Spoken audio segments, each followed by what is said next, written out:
So, we would like to answer the following question. Why does space need AI and ML? Okay. How do you transition to space? That's why this session is titled Switch to Space. Now, AI and machine learning have revolutionized industries here on Earth, obviously, but what if we take this power into space? How can these technologies revolutionize new space advancements? And why aren't there more professionals, especially women, willing to take their skills beyond the stratosphere? That's exactly what we want to dive into now with the help of our panelists. And you know what to do. Let's bring them on stage. Joining us, and also as the moderator, Vice Director, SNT Research Center, Djamila Aouada. Great to have. Evangelia, Was that the wrong one? Yes. Oh, Anush.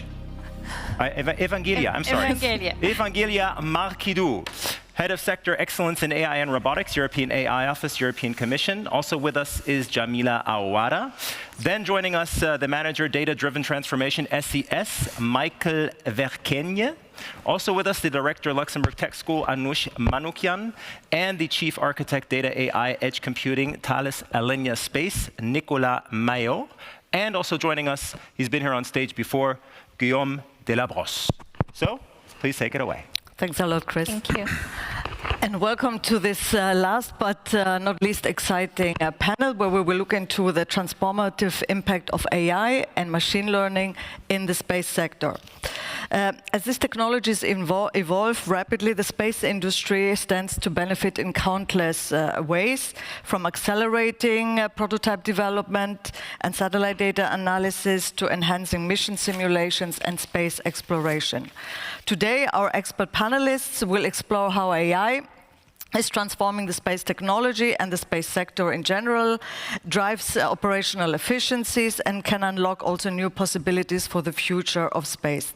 They will also discuss how to support the workforce to adapt to this technological shift, which is AI, with a focus also on the importance of upskilling and reskilling of talent to meet the demands of the space sector. But technology alone isn't enough. It's the people that drive the innovation and that really are important. And research has shown that diversity, equity, and inclusion are not just nice-to-haves, they are critical to growth and success, particularly in high-tech fields like space.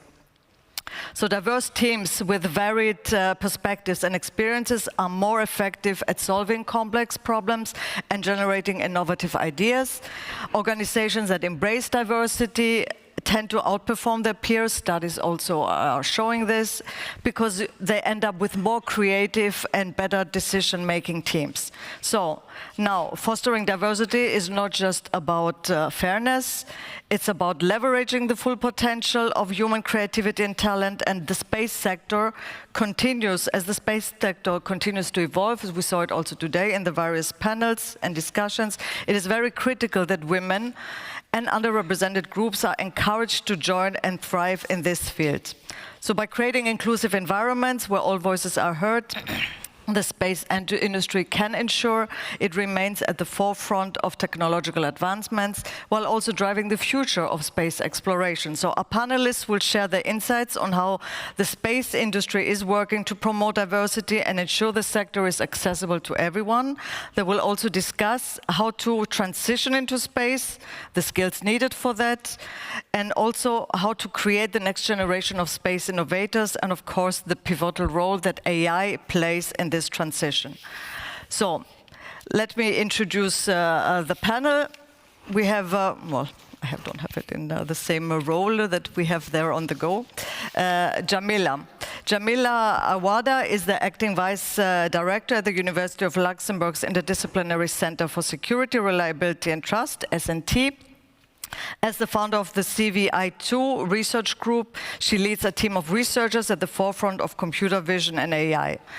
So Thanks a lot, Djamila, for joining us. Maikel V is a data technology and AI expert specializing in making data more accessible and impactful. And at SES, he leads the data-driven organization, focusing on data governance and integrating AI across the company. We have Anush. Anush Manukyan is the director of the Luxembourg Tech School with a doctorate in AI and robotics. Her mission is to inspire and educate the next generation of tech leaders. Nicolas Maillot is the chief architect for data, AI and edge computing at Thales Alenia space, and with over 20 years of experience in AI, machine learning, and data-driven solution, he has led groundbreaking projects, including the development of edge AI capabilities for Earth. And last but not least, we have Guillaume Delabrosse. He is the head of the Innovation and Newspace unit in the European Commission's Directorate General for Defense, Industry and Space, that we usually call DEFIS.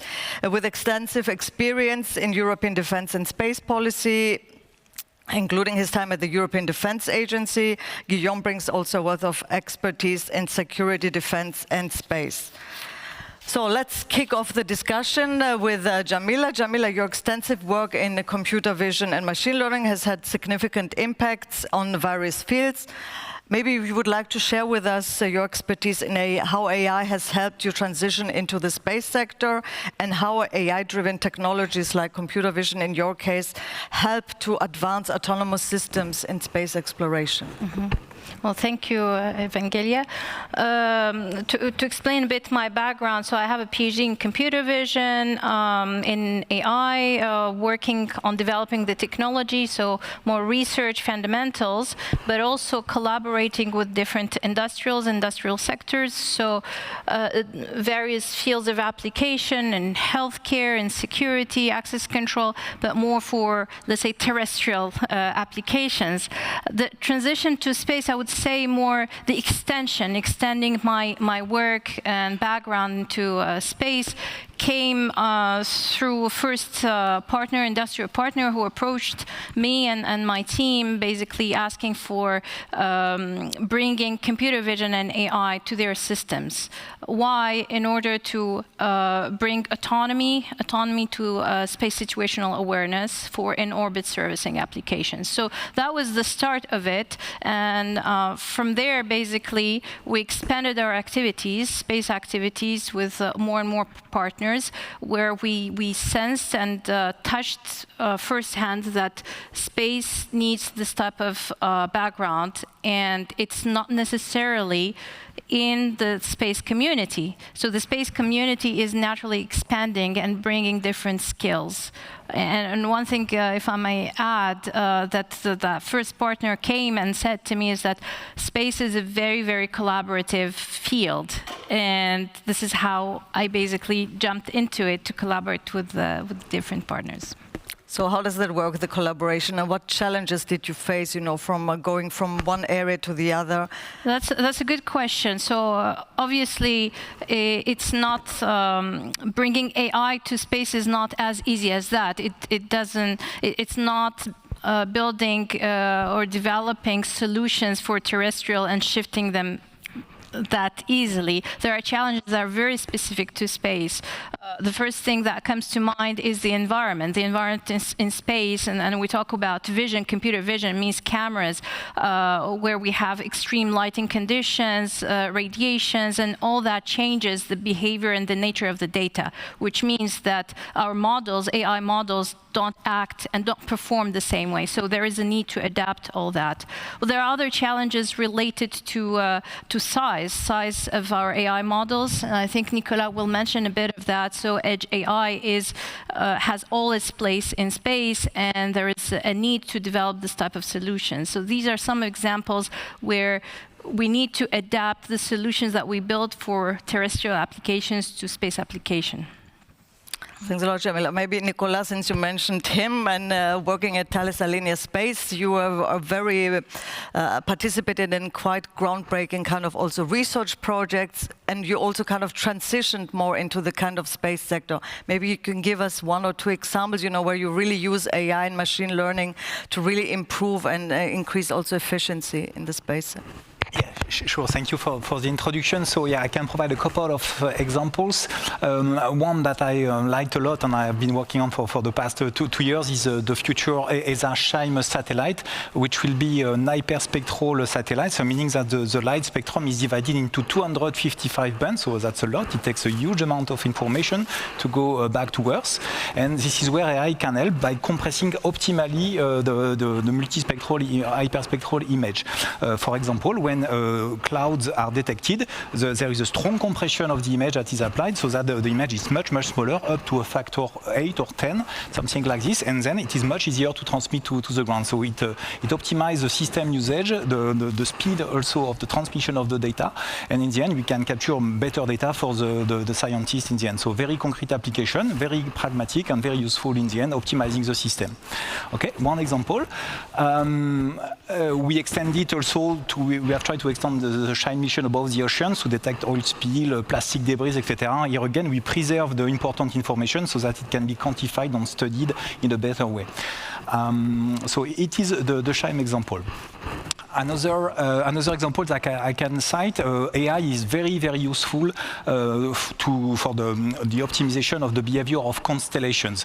For example, even if you consider a small Earth observation constellation, you have quite difficult problem to do that manually, to schedule the mission, what we call the mission planning, in an optimal way, to say, okay, let's observe this place, then this place, and having some kind of dependency between the tasks that are done. AI can help a lot in optimizing all this. And we study advanced algorithm to achieve that in a better, on a more efficient way. There are other examples as well in telecommunication side. We all know that the Iris squared constellation is on the right track, it seems. And here again, AI can help to better adapt the configuration of the constellation to better serve the users in terms of bandwidth, especially knowing that it will be a complex system mixing low Earth orbit and medium Earth orbit satellites. So all this complexity makes the usage of AI very relevant because it helps to take faster decisions for the operators, the people who operate all this, and take better decisions so that the system works in the best possible way in the end. So 3 examples where AI can clearly help. I can go in details in the techniques that are used behind, but for the sake of time, we might go to it later on during the question, maybe. Okay. Thanks a lot, Nicolas. Maikel, I mean, you also work at SES. How do you use AI and ML to really advance, in your sector? I mean, on the one hand, of course, SES is a regular company as any other, so we have to look at all functions. We look at AI, Gen AI, on the one hand, because it's there. We need to be aware of it. On the other hand, also security aspect, being mindful of our data not going all directions. But we're talking about space, of course, here. And there on the first, we look at what different use cases do we have. It's a lot about optimization. It's looking forward for more complex constellations. So get that data ready, put effort there. And then on the other hand, how can we get more out of the resources that we have right now? How can we better service our future constellations? And then look at the customers, because in the end, all the services go to the customer. They want to have a better service, so look to deal without zero touch operations, zero touch customer service. That's really where we focus on. My field of expertise is, of course, not purely space, but what we at DDO and the larger data organization really try to do is get our data into a better shape so that we can accomplish these complex tasks with AI and find that balance between the expertise that we have in-house. And I think we're doing a really good job at managing our current constellations with the people we have. But again, complexity, it's coming, it's becoming more difficult, so we'll not be able to handle everything just by clicking buttons anymore. We'll have to rely on a certain degree of automation and rely on a certain degree of expertise. Can you tell me, because then maybe you can also complement, I mean, do you have at SAS an AI strategy that you implemented? I mean, how you want to kind of incorporate AI into the workflow and all the processes? Yeah, we have a strategy, and we're still developing that strategy as well, because, yeah, you cannot stand still, of course. We look at the regular business support functions, how AI will impact there to get quicker results, quicker contracts out, quicker payments out, like the whole work stream to expedite it there. And in the space field, it's about looking, okay, complexity with regulations. I mean, I think a lot of people know ITAR, ER here, and then we even have higher levels of confidentiality. So it's not only about wanting to do something, but we have to do it the right way. And part of that strategy is also taking care of that. I think a team as ours that sort of support then the engineers, and I know there's a couple in the room here, the engineers that then really create these space applications and AI in space, as we would say, they don't want to bother too much with all the legal stuff and all the governance stuff. So we need to take care of that for them. So our strategy is doing small things, looking forward at the big things, also upskilling people, really important, and then looking at what is needed to get there. I would chop it up into those four big things. I assume you also have an AI strategy at Thales Alenia Space. Yeah, absolutely. This is one of my, let's say, my key objectives on responsibility to try to structure our roadmaps. And there is a part, of course, on the onboard side. Djamila mentioned the edge computing side, where we try to push AI on board of the satellite to improve reactivity, for example, of object detection for environmental disasters or recovery, for defense application, of course. So there is a clear strategy on that, and we have a strong axis on this. There is also AI for the ground segments, and in particular to complement the point of view of Maikel about the maintenance in operational conditions of our satellites that we sell, for example, to SES. We have advanced telemetry analytics tools that try to find patterns, anomalies into the signal, and also we start to integrate generative AI to facilitate the investigation when there is a problem using the documentation, the technical documentation of the satellite. So it is pretty new to be explored a bit further, but yeah, we are moving in the end to better serve our customers in the end. Other aspects also regarding the in-orbit rendezvous. Djamila is working on this also in her lab. We use computer vision to handle the rendezvous of one satellite with another, to detect the pose of the satellite, to make sure that the docking can happen in the best possible way. This is a very tough problem, but we are investigating also this aspect. Yes. Thanks a lot, Nicolas, and also Maikel. So Anush, as the director of the Luxembourg Tech School, you're deeply involved in inspiring, and educating the next generation of tech leaders, as we said in the introduction. Can you share your perspective on the importance, of starting the skills development very early in education, particularly in the fields when it comes like AI and robotics in your case? And can you also elaborate on your expertise on AI and robotics that you have, of course, with your PhD, and how we can empower really, especially young girls, to pursue careers in STEM, but especially also in the space sector in this case? Yes, sure. Thank you very much. So I believe that introducing technology as early as possible to the students is absolutely crucial. The technology advances very fast, but unfortunately, school system is not able sometimes to keep up with the pace. So when we meet the students, they are 12 or above, and they have very few opportunities to get those, to learn technology at school. And what we want is to change this, to give the opportunity to the students to learn the recent technologies, especially topics that are more advanced, like artificial intelligence and robotics. And what we do is we try to introduce those technologies in a most fun and entertaining way. So they work on space mining missions where they have rovers that are equipped with different sensors. Similar robots are used also in the Master of University of Luxembourg, and they are challenged to work on different kind of problems, and also then they learn how they can use artificial intelligence to solve even more complex problems. Besides that, we also cooperate with other organizations like Luxembourg Space Agency or the university, and the students have the opportunity to visit industry and see the real projects, and they really get inspired when they see what the researchers are doing, what are the opportunities. So our goal is to really give all the information, to expose them all the possibilities, and then they get inspired and then they want more. So this is one of our missions.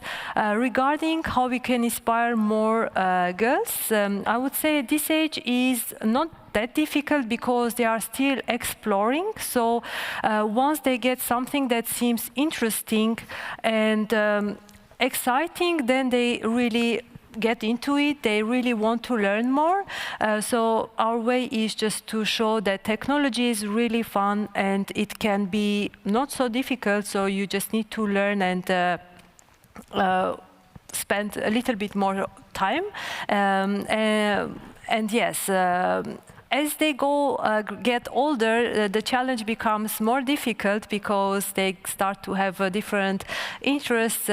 But also one way is to show that there are also females who have done this, to show some examples and try to really show them that they also can they can be part of these kind of challenges.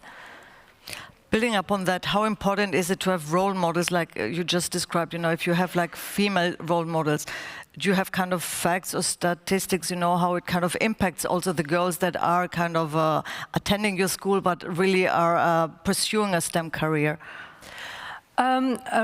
I believe that it's very important to have role models. I was very touched when two of my students recently came to me and said that actually they got inspired a lot from my work, and I was not expecting to hear that, and it was really nice to hear, and I feel very happy because I am already at LTS 9 years now, and my mission and passion is to share my knowledge with young generation, especially I feel very happy when I can maybe give my passion to other girls who then later will continue their career in STEAM and in space-related fields also. Thank you. Guillaume. Now, as the head of the Innovation and New Space Unit at the European Commission, you play a crucial role, of course, in shaping policies, Europe's space policies. In the context of the growing demand also here for skills in the space sector, and probably for most of the sectors where industry is quite strong, what initiatives are being implemented or being planned to address the upskilling and reskilling challenges, and how is the Commission supporting these efforts to bridge really the skills shortage that we have in the various fields? Thank you so much for your question. And indeed, yes, you hear me properly, right? Yes. So this is one of the issues that we have on the table, the upskilling, reskilling, and attracting new talents in space. So here we have different leverages to achieve that. One is, of course, de facto the fact that we have more and more startups and scale-ups in the field of space is as such very attractive. Because it's not just about developing technologies. We have plenty of different skills that are required for those startups to scale up. You need HR, you need lawyers, you need business development, you need management. So it is not just about developing. It's not just about engineers. It goes beyond that. And I think this is sometimes not so well known, that space is not just something for the geek, for the engineers. It goes beyond that. And therefore, there's a chance for everybody, because we know that lots of males are engineers, or lots of engineers are males, sorry, this way around. Mm-hmm. So that's something that we need to better relay as a message. Number two, we have indeed different initiatives that we launched recently to attract more skills. Very concrete initiatives like what we call a space career launchpad, mm-hmm. that enables, it's a bit of a marketplace between companies that want to get trainees and young students that want to have a first internship within a certain company. So we have more than 50 companies registered already on that marketplace. And that's very good, because actually it's one way as well for companies to get highly motivated students, and for students to get access easily to companies. So this is a very concrete initiative, this marketplace that we have set up. On top of that, we have what we call the Cassini hackathons, where basically we provide help to different member states, different regions. We organize a kind of challenge, if you want, and we provide support to different teams, and most of the teams are composed of students as well. So we give them the chance to have some visibility, to develop a project, and actually once they have some very good ideas, we give them a voucher, and we can accompany them in moving their idea into a kind of a prototype into a product, etc. So we can really provide this support along the different stages, from ideas to prototypes. So that's something we do. And we have other initiatives as well, something that we call the summer camp, actually, for space. So plenty of different initiatives really to attract skills and go beyond, actually, the kind of usual suspects, the engineers that we need, but going beyond that. So again, different initiatives. And as said by the panelists, AI is indeed one way as well to attract other people, other talents from other industry. And that's the beauty of space, that actually we are more and more at the intersection between space industry and other industries, so we can really attract talents from different industry into space. These initiatives that you mentioned, the Launchpad, the challenge, and the hackathon, how gender balanced are the teams, of the students that apply to participate in them? Alors here it's very balanced. So what we see is indeed, I don't have figures, but we see a very good mix of talents, females and males. So that's very good news. Keeping in mind that indeed space, the space industry is composed of 70% of male. So when we compare that to our hackathons or to our different initiatives, it's much more balanced. So we're on a good track. And since we have you here, or maybe you said that in the morning, but we have a new commission since the 1st of December. So what are the plans when it comes to space in the next commission, and also in relation with using AI? Are there any kind of plans already foreseen? Alors, on space, we have clear vision. And priority number one will really be about how can we further develop the world-class assets, Galileo, Copernicus, I². But when it comes to AI, I think it remains quite underdeveloped. So meaning, so far, what we have done is more running some research and development activities through Horizon Europe. Mm-hmm. But it's not structured. I'm very pleased to see that in certain companies now, it's kind of about building a strategy to onboard AI within space products, space satellites or space ground segments. We are not at that stage yet. The Commission, again, we are more running that through R&I activities, so research projects, to test a bit the ground, to test the appetite of the industry. But clearly we see a huge benefits of AI applied to space. So it's about data processing, and typically when it comes to Earth observation, we are handling huge amount of data. So if we can do onboard data processing, it means that we can have data or even services that are directly basically linked to the decision maker. So it's about speed when it comes to your decision making. Very useful for defense as well. It's about data integrity. AI can be very useful as well to ensure data integrity, and we know that data integrity will be one of the key issues.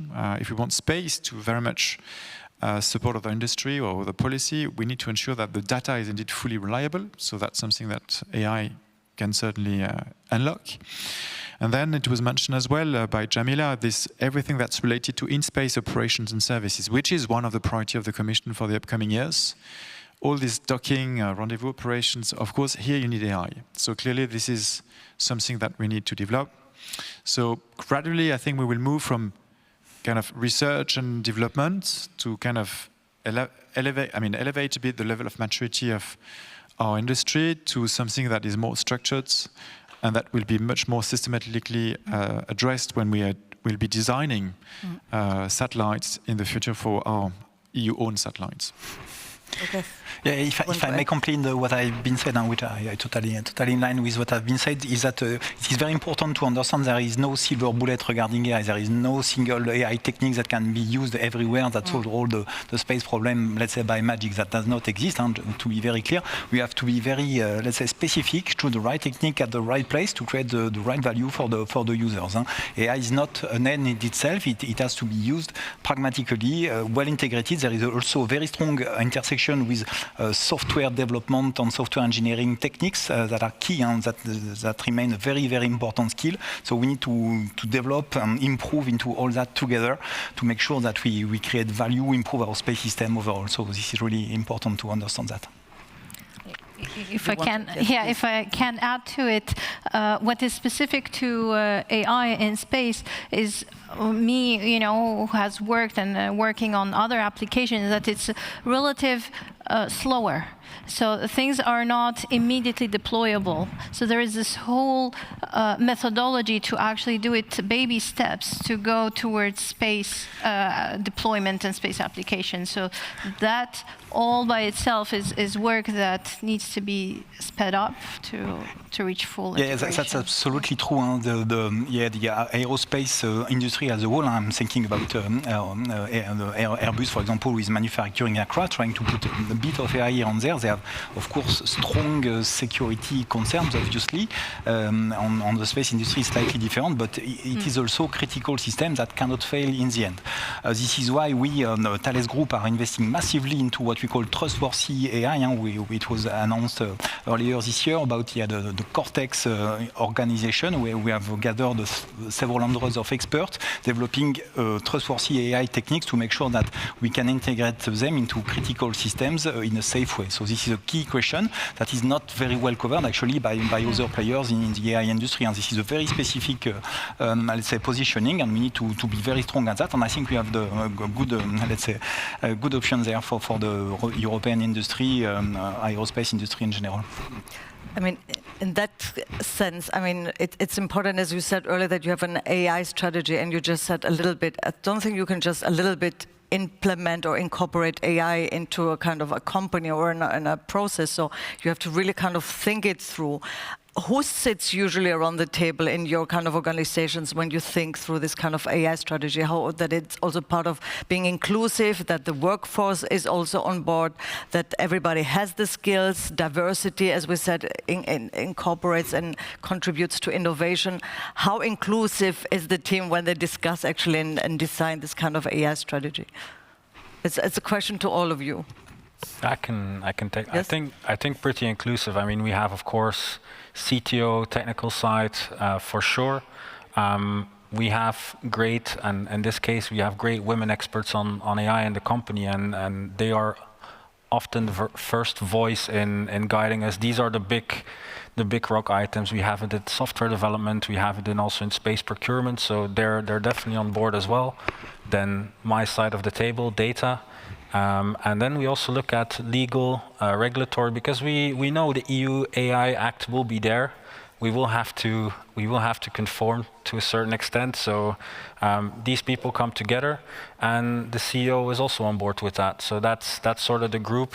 We have a nice mix of people there, and we discuss what needs to happen now and what needs to happen in the future. And if we talk about AI upskilling, the one thing I want to mention is that we have people that are super enthusiastic and open to it. We have people that want to see it either as a gimmick or are just naturally curious. But we also have people that are afraid and are a bit wary for what's coming. So if we define an AI strategy, and in that strategy a part is about upskilling people, we need to be aware that AI is there, AI will be in the company, but we have different types of people and they will react differently. So that also needs to be part of the strategy. And it's great to having people like Anush and Djamila who are in education and will help improve that, because now people are being bombarded with AI, Gen AI, it's on the radio, TV, everything. The young people of tomorrow, they will have had that basic coming into the professional life. So I think that's why the word trustworthiness, when we define at the Commission and the AI office, trustworthy AI, it's really AI that everybody can trust, not just the kind of the client, the customers, but people that work with AI, and that it has to be robust, transparent, and ethical in everything. So in the case of Thales Alenia Space, I can take part of the answer because the problem is quite broad actually. What I can say is about generative AI in particular, we have seen a huge appetite for Gen AI techniques applied to different functions. There are people who, for example, manufacturing electronic boards, there are people assembling the satellite, there are people doing sales and marketing. So all those people are asking for generative AI in the best possible way. So it's quite often to deliver the value to so much diversity. And we try to be, again, very focused, trying to bring them the right solution at the right time, for example, and it needs to be integrated close to the tools that they are used to use regularly. And we also have strong security constraints. The information that we put when we test a satellite cannot go outside on ChatGPT, for example. This is not possible at all. So we need to, for example, to implement solution close to the users, making sure it works fine, have short cycles with them, making sure they are happy, getting the feedback on improve regularly like this. Gen AI is one example. There are some test analytics methods that we use also to optimize the way the satellites are tested and to maximize the value of the tests that we do on the equipment composing a satellite. So here again, we capture the needs, and it is a slow process. It takes a lot of patience, listening to the users. It is very inclusive from that point of view. If we bring a solution to the table without asking people beforehand, that doesn't work in general. So a lot of inclusion, short cycles, iterations. This is the key for success. And Anush and Djamila, I mean, the female students, how do they see AI and technology in general, and how they kind of adapt it and adopt it, actually? I can take that. At the university level, the female students, so I meet them at the graduate level. So they're already in it, and there is no difference between male or female, that everyone is up to speed. But we see the numbers, that the number of females in such fields are less than the males. But I see that especially in the Western world. I am originally Algerian, and back home, it's the opposite. There is a majority of females. Well, this says that there is something that is in the environment. I think Anush can mention that also when kids are young and have dreams. I think we all dream about space, a lot of us. I have a son and a daughter. Both of them are equally excited about space, but somehow this excitement progressively disappears with girls. That's obviously a very subjective appreciation of the situation, but what I see in the Western world is that all of a sudden, at university level, the numbers go down for females. So I think we have to go to the root and explain it. Exactly, that's why I think it's very important to focus and deliver all those technologies in an exciting way to everyone. Actually, once we ask our female students, why are you here? What brings you here to Luxembourg Tech School? Because we want to understand how we could attract their friends and have more female students. And they said that there is no discrimination. We can come here, we can lead projects, we can work in a team with male, female, doesn't matter. And I can confirm that our female students, they are very brave. They come up with projects. It's only this thing that we need to find out how we can bring them in. Once they are there, they perform really well. What now we do is we try to do events like workshops where we invite everyone, male, female student, but we ask everyone brings one female friend, mother, grandmother, doesn't matter. The environment is really fun, everyone gets inspired, and we have boys and girls, everyone working together, but the room is filled up with many also female students who, after this workshop, might be interested and next year start their studies at LTS, for example. This is quite interesting because it brings me to one aspect, because sometimes we try to reinvent the wheel and try new initiatives and everything, especially the Commission. We're really good in that. But the question is, to what extent in your respective fields you take into account also good practices, success stories, and incorporate them to kind of improve? Because the aspect of what you just mentioned with the skills and between Algeria and the Western world, how do we take into account kind of good practices, best practices to really improve the field? Because Guillaume, you said 70% male-dominated still the space sector. So how we can kind of make it more diverse? So each one of you kind of what you could do, and to what extent you also take into account kind of good practice examples, success stories. Well, I think that AI, and I think this panel is right on, you know, AI and diversity in space. I think AI in itself is an opportunity to bring in more people who are not necessarily trained in aerospace engineering or more trained in technology, in AI in general. It's really, with the AI booming, this is an opportunity to bring in more people to the space sector. And I've read recently a recent AI report, I think from Stanford, where it's reported that the number of female PhDs in AI has increased. This is, of course, in North America, but it's representative that AI is becoming more appealing, more accessible to the other gender, to female and male. So this can be an opportunity to bring in those people to the space sector.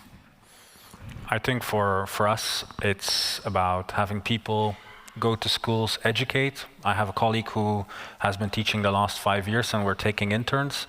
And then for me, I'm still pretty young and getting the hang of things, but as a hiring manager looking to hire, it's about being aware of biases, and I'm being well supported in that.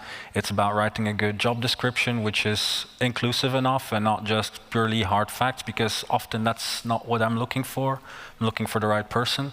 That's all I care about in the end. And yeah, it's about being guided by other people. Like I'm a guy. I'm from around here, so have someone to counterbalance that in the job interview. So it's all these little things, because for me it has to be practical. So I try to do these little practical things, which are luckily being taught by me by experts at the company, and then take it from there. Get feedback and improve. It's like small steps. Thanks, Maikel. Anush. Yes, I think as already have been mentioned, but if we just focus on education and delivering the content in an easy and enjoyable way, then we could help also to solve this gap